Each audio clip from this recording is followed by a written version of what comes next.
voudrais qu'on arrive et qu'on mette une subvention pour les études pour finir le secondaire 5 pour moi. C'est tout ce que j'ai à dire. Puis ceux qui niaisent à l'école, qui arrivent et sont comme des délinquants, ben pour eux autres, je sais pas, là, on pourrait essayer de faire de quoi pour réussir à les punir ou quoi. Ben, trouver une conséquence pour eux autres, je sais pas, là, mais il faudrait vraiment qu'on ait une subvention pour retourner aux études. J'ai juste ça à dire. Merci. Ah ben moi, dans le fond, je viens de voir le film de Rage, puis sérieusement, ça m'enrage de voir ça. Parce que moi, premièrement, j'ai laissé une job, c'est que je gagnais 2000$ par mois pour me retrouver sur l'aide sociale parce que j'avais besoin d'aide. J'avais un problème de consommation. J'ai lâché tout ça parce que j'avais besoin d'aide, j'avais besoin de l'aide sociale. Ça a pris quand même 1 mois et demi avant que je puisse toucher à de l'argent.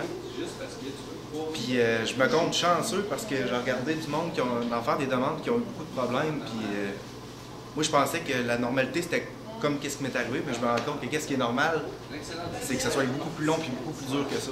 Fait que là, à voir ça, je me trouve vraiment chanceux. Puis ça le dit, aide sociale. Le monde qui se ramasse là-dessus, c'est parce qu'ils ont besoin d'aide. Puis d'après ce qu'on a vu, le message de la ministre, c'est qu'elle veut aider les gens. Ben, je pense que ça serait bon qu'elle aille dans le sens de ce qu'elle dit. Alors, j'avais besoin d'aide sociale parce que genre j'avais pas d'argent pour payer tout ce que j'avais besoin. Puis après ça, je commence ma demande, tout. Là, ils me demandent la contribution parentale. Ils disent, ça, mettons que tu as été sur le centre jeunesse pendant plus de 2 ans, tu n'en as pas besoin. Là, j'ai dit, OK, je suis sur le centre de jeunesse depuis 1997. Puis ils disent, ouais, mais c'est quelque chose que tu vas prouver. Fait que, moi, il a fallu genre qu'ils donnent des papiers à des personnes des centres jeunesse. Puis ça se rend ensuite les avocats du centre jeunesse, tout. Mais ça a tellement pris de temps qu'ils ont me refusé mon aide sociale puis me dire d'aller recommencer parce qu'après 1 mois, ils disaient qu'il faut recommencer si on n'a pas fini. Puis c'est ça. Je me considère chanceuse parce que, en fait, ben oui, j'ai eu des problèmes pour avoir l'aide sociale.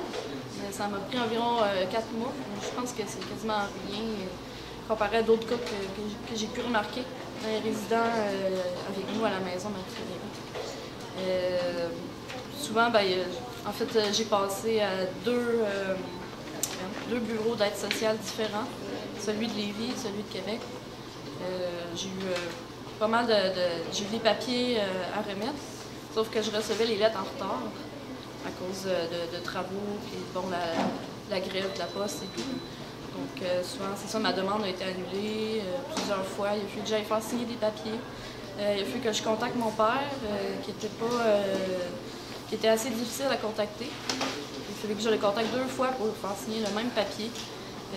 Même que la première fois, le papier il a été annulé à cause d'un petit détail que j'avais oublié d'écrire dans la lettre. Sinon, ben, pendant ce temps-là, ben, moi j'étais sous une nouvelle médication qui n'était pas payée du tout, vu que j'étais plus aux études. J'avais pas d'assurance médicaments, rien là, qui payait. Donc c'est ça, une nouvelle médication commencée dès l'été. Ça faisait depuis juin que j'essayais d'avoir l'aide sociale. Pendant ce temps-là, ben, je m'endettais auprès de ma mère et ma soeur plus jeune que moi, juste pour les médicaments dont j'avais besoin. Ben, moi, c'est ça, quand j'ai fait la demande d'aide sociale, j'étais rendu à l'Aube-Rivière, la première demande que j'ai faite. Et on m'a donné un délai d'à peu près 7 jours pour amasser une multitude de papiers. Puis tu te retrouves là, à l'âge de 18 ans, sans revenu, pas le moyen de te déplacer, les parents qui veulent plus t'aider. T'as aucune autre alternative sauf faire une demande d'aide sociale.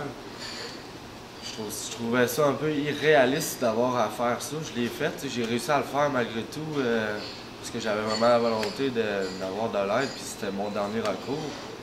Puis heureusement, j'ai réussi à l'avoir, mais j'ai été là-dessus pendant un certain temps, quelques mois, puis ensuite, ben, on dirait qu'ils se sont comme acharnés sur moi, puis à tous les mois, ils m'envoyaient des choses pour me... Comme, ah ben là, on veut avoir telle affaire, là, on va avoir telle affaire. Là, ils faisaient des vérifications, ils faisaient ci, ils faisaient ça. Puis j'étais vraiment en train de faire des démarches pour essayer de m'en sortir. J'étais rendu en maison de thérapie. En maison de thérapie, on m'avait coupé l'aide sociale.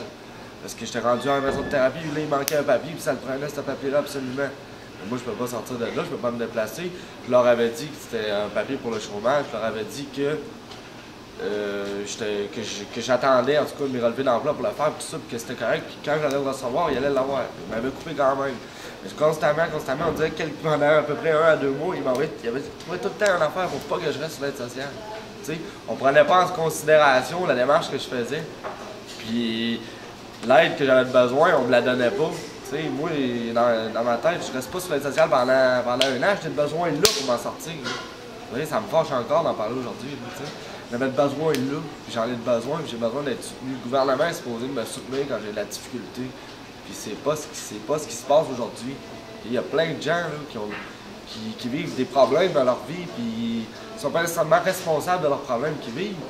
Puis ils ont vraiment la volonté de s'en sortir, puis on les empêche de le faire à cause qu'on veut pas mettre la main dans nos poches. Moi, je trouve ça irréaliste, puis je trouve ça antisocial. C'est tellement représentatif de la maudite société capitaliste d'aujourd'hui. Ça me fâche énormément. Qu'elle vienne sur le terrain, la ministre crime, qu'elle vienne voir la réalité de la vie au lieu d'être assis dans son bureau, crime, à dire toutes sortes de belles paroles en l'air qui n'ont aucun sens, qui ne s'appliquent même pas à ce qu'elle fait réellement. T'sais. Qu'il y en a des milliers de jeunes qui ont la volonté de s'en sortir et qui ont de la difficulté à le faire justement parce qu'on n'a pas l'aide. On la veut l'aide, mais on ne l'a pas. Déjà, quand on se rend au point de faire une demande d'aide sociale, c'est parce que ça fait un certain moment qu'on a des difficultés, on va déjà pas bien. Faire la demande, c'est pas quelque chose qui va nous aider à aller mieux, c'est difficile aussi moralement. Toute la complexité des démarches que ça prend pour y arriver, ça nous vole encore plus d'énergie. Bref, tout ça, c'est de l'énergie qu'on aurait pu mettre à essayer d'aller mieux, essayer d'entreprendre des études, essayer de se trouver un travail. C'est de l'énergie qu'on nous prend, qui aurait pu nous servir à aller mieux. Puis quand on finit par se rendre au bout de ce processus-là, on a un montant qui est complètement dérisoire, qui est complètement ridicule, qui nous force à l'endettement. Je conçois mal comment on appelle ça de l'aide, alors que dans le fond, ça fait juste nous enfoncer de plus en plus profond. Oui, mais je pense que c'est parce qu'on amène le jeune à se décourager, je pense, puis on veut l'orienter vers d'autres choses, tu sais. Mais c'est parce que ça n'a pas de sens, tu sais. Si on fait cette demande-là, c'est justement parce qu'on a besoin, parce que moi, j'étais rendu dans la rue. Et comment tu veux que je retourne à l'école dans la rue quand mes parents m'aident plus, puis qu'ils veulent plus payer pour moi, puis que la seule façon que je peux envisager de me réorienter dans la vie, c'est d'avoir de l'aide sociale, justement, pour me permettre d'aller à la maison de Marie-Frédéric, ou bien tu sais, puis là, d'envisager quelque chose après. C'est quoi?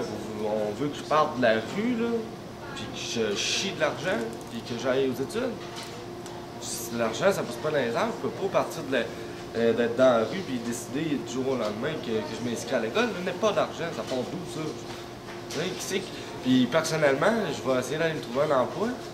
Puis je suis pas convaincu que la personne avec l'entrevue, avec les problèmes que j'ai, avec l'allure que j'ai, qu'elle va m'engager au salaire minimum, puis que là, je vais réussir à manger, je vais me trouver un appartement, ben voyons donc. Ça peut pas, ça, là. C'est impossible. C'est impossible. Comme moi, quelque chose qui m'a juste réfléchir à propos de qu'est-ce qu'ils donnent le montant des chèques. Ils disent que c'est pour vivre confortable. Mais le salaire minimum, comme il disait tantôt dans leur reportage, c'est 9 et quelque chose. Puis ils nous donnent de l'heure. Puis nous autres, si on fait le calcul, c'est à peu près 1 pièce et quelques dollars. Mais s'ils n'arrêtent pas de monter le salaire minimum, pourquoi ils ne montent pas aussi le montant des chèques qu'on pourrait avoir? Peut-être que là, on aurait une chance de survivre aussi un peu mieux.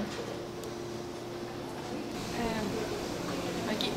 Mais moi, j'ai pas trouvé ça si facile que ça quand j'avais ma demande d'aide sociale à faire, parce que malgré que les programmes sont faits supposément pour nous aider à ce que ça soit facile, c'est pas facile. J'étais désorganisée, j'avais un problème de santé mentale, puis c'était difficile de m'organiser. Puis maintenant, je suis sur un programme d'employabilité, ça va bien, mais l'aide sociale veut vraiment faire attention pour pas qu'on retourne à l'aide sociale, mais c'est pas évident de se trouver une job dans une épicerie ou n'importe où après. Puis j'ai été aux études aussi, puis c'est sûr que moi, je trouve que c'est important les études, sauf que c'est pas nécessairement facile non plus de retourner aux études. Ça prend un certain revenu pour être capable d'assumer le fait de payer ses livres, puis ou sinon, tu sais, les prêts et bourses, c'est correct, mais sortir de l'aide sociale, le pont entre les deux, ça devrait être des rouages qui se font plus facilement, des transitions. C'est les périodes de transition qui peuvent être difficiles. À ce temps, ils disent que les jeunes ils ont de la misère à se trouver de quoi dans la vie.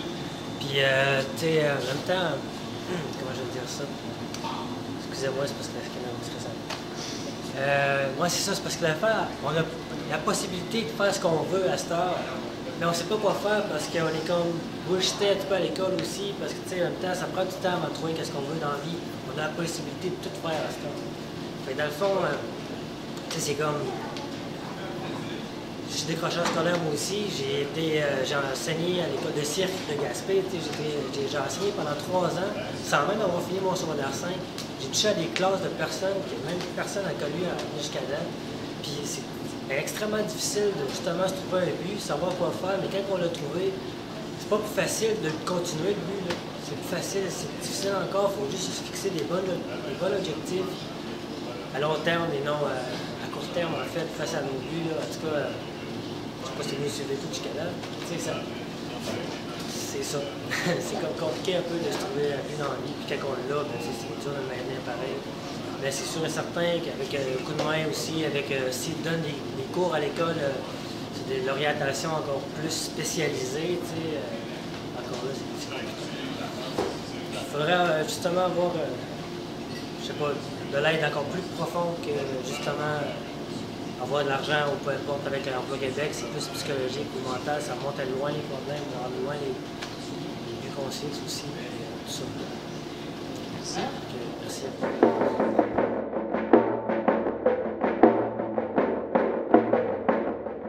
Parce que les jeunes viennent chez nous, puis les démarches, c'est difficile. Puis je pense que le temps qu'ils niaisent à aller chercher les papiers puis les bâtons dans les roues qui ont souvent de leur agent, ben crime, ça les empêche de se mettre en action.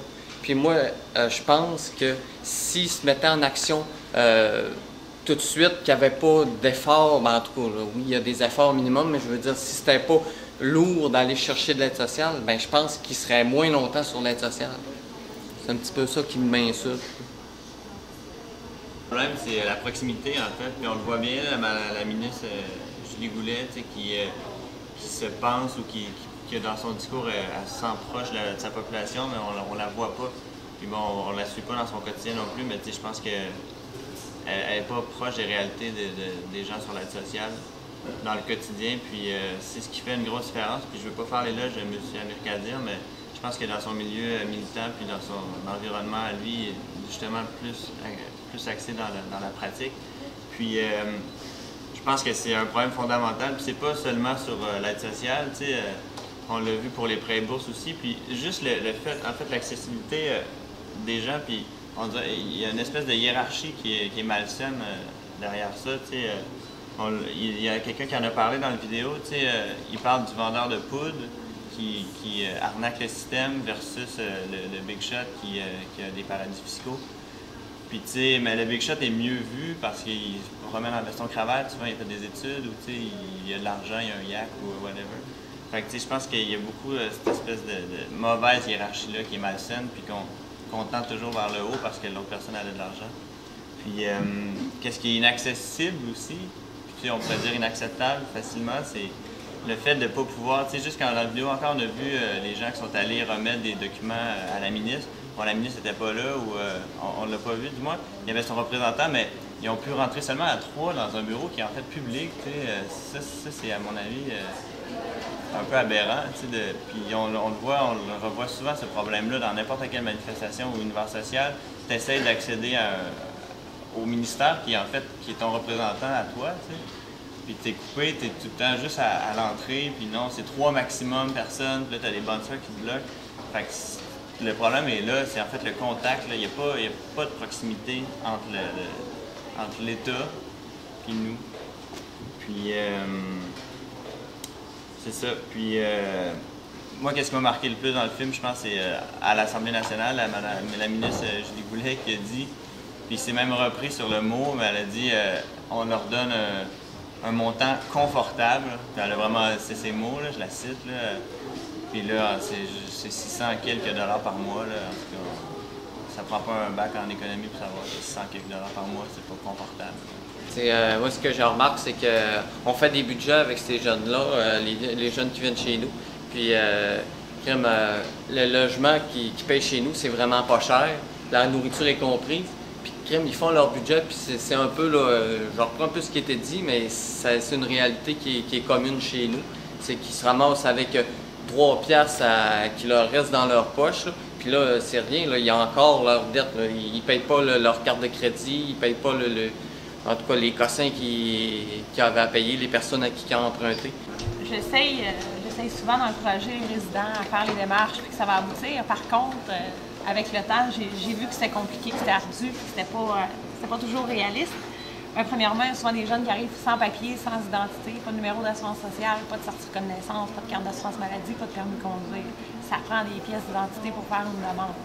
Ça implique des frais pour se procurer ces documents-là. Des fois, les délais, 7 jours, 14 jours pour se procurer ça, c'est totalement irréaliste. Ça, c'est la première des choses. Ensuite de ça, la contribution parentale.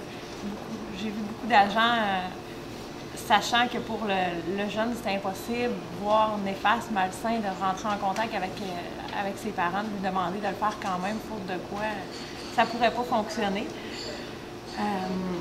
On a senti aussi de la mauvaise foi de certains agents. Avec le temps, on le sait qu'avec tel agent, ça va être compliqué, ça va être dur. Avec tel agent, ça se peut. Il y a moyen de jaser puis ça va aboutir à quelque chose, mais qu'avec d'autres agents, ça va être compliqué. Puis, il y a une forme de discrimination aussi que je trouve désolante. C'est qu'un résident, un jeune fait ses démarches, puis ça aboutit pas, il donne les papiers qu'il a à donner. Puis finalement, moi, je lâche un coup de fil.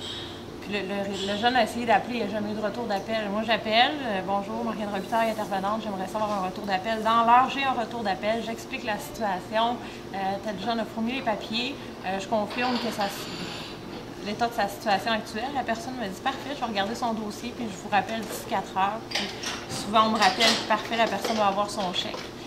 Je suis contente que la personne, finalement, ait son argent, mais d'en arriver là, comme je suis intervenante, je confirme qu'elle peut avoir son chèque. Elle ne devrait pas être obligée d'en arriver là. Elle ne devrait pas être plus crédible que ces personnes-là.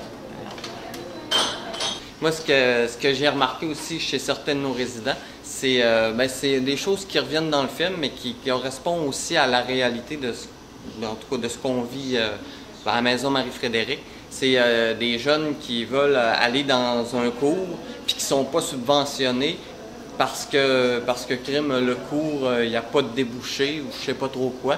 Mais c'est des jeunes qui se mettent en action, ça fait comme leur enlever leur motivation. Puis moi, je trouve que ça, c'est une absurdité, là.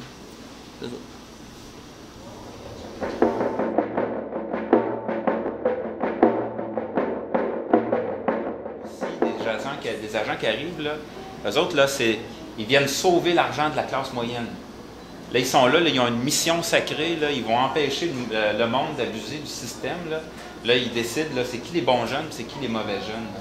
Mais ça n'a pas de sens. T'sais, imaginez que c'est comme ça à l'urgence. Il y a du monde qui arrive après un accident, là, puis lui, je l'aime, lui, je ne l'aime pas, j'aime pas sa face, j'aime pas la façon dont il s'habille. Non, je veux dire, on soigne tout le monde. Pourquoi on ferait à l'aide sociale de la discrimination? C'est un service public, là. On le paye tous, là. C'est pas vrai qu'on paye pas pour ça, là. Les moindres trucs que vous achetez, le moindre loyer que vous payez, je veux dire, vous autres aussi, vous investissez dans l'économie, là. Vous autres aussi, vous contribuez au fait que le gouvernement il ramasse des taxes, il ramasse de l'impôt. Donc, c'est à vous autres, ces services publics-là. C'est pas à personne d'autre, c'est à vous autres, de tous citoyens, en tout cas, je pense, de tous citoyens, ça vous appartient aussi. Vous avez le droit à ces services-là, comme vous avez le droit aux services de santé, comme vous avez le droit à une éducation. Ça se peut que finir ton secondaire 5 à 16 ans, pour bien des jeunes, ça convient, puis pour d'autres, ça ne convient pas du tout. Mais il ne faut pas scraper leur vie définitivement parce qu'il y a un bout de l'adolescence ou du début de l'âge adulte que ça ne marche pas comme les autres. Il ne faut pas scraper une vie juste parce que tu n'es pas au même rythme que le grand livre de la croissance de l'enfant dit que tu serais supposé être rendu là, puis tu n'es pas rendu là, ben là, ouais, on te scrape ta vie pour toujours. Moi, je ne suis pas capable de réparer des moteurs d'auto. Il y a personne qui scrape ma vie à cause de ça. Là. si je ne suis pas prêt en même temps que les autres à m'insérer ou à m'intégrer ou à choisir une voie, pourquoi est-ce qu'on scraperait ma vie? Ça te prend la possibilité d'expérimenter. Puis des deuxièmes, puis des troisièmes, des quatrièmes chances. Là. Jean Charest, là, il s'est présenté 3 fois aux élections. Là. Il est élu 3 fois, je ne sais pas ce qu'il nous a pris, là, mais je veux dire, c'est supposé être ça aussi dans la vie. Là, si tu veux apprendre à te connaître, il faut que tu aies la possibilité d'expérimenter. C'est ça une deuxième chance puis une troisième chance. C'est la possibilité d'expérimenter aussi, puis de décider ce que tu as le goût de faire. C'est une des choses que les jeunes qu'on rencontre disent régulièrement, c'est difficile de te motiver quand, par exemple, les DEP, tu as un choix de DEP, puis dépendant de la région dans laquelle tu es, pour les besoins de main-d'œuvre dans ta région. Puis là, il faut que tu choisisses un certain nombre de DEP, puis là, tu dis, si c'est quelque chose qui m'intéresse, ça va bien. Si c'est quelque chose qui ne m'intéresse pas, là, on me dit, hein, tu n'es pas motivé. Essaie de te motiver à te dire, tu vas faire ça le restant de tes jours, puis ça ne te tente pas. Quelqu'un d'autre choisit à ta place. Tu ne peux pas être motivé dans ces circonstances-là. Fait qu'on te reproche de ne pas être motivé, mais on t'oblige à faire quelque chose que tu n'as pas le goût de faire. Mais la motivation, ça part d'abord des intérêts qu'on a à faire quelque chose. C'est du plaisir qu'on a à faire quelque chose. Tu peux le mettre sur la caméra, je vais pouvoir le dire aux autres. Je témoigne, c'est sur la caméra que j'ai vraiment une gang intéressante. Alors avant de chialer contre les gens de Québec, là,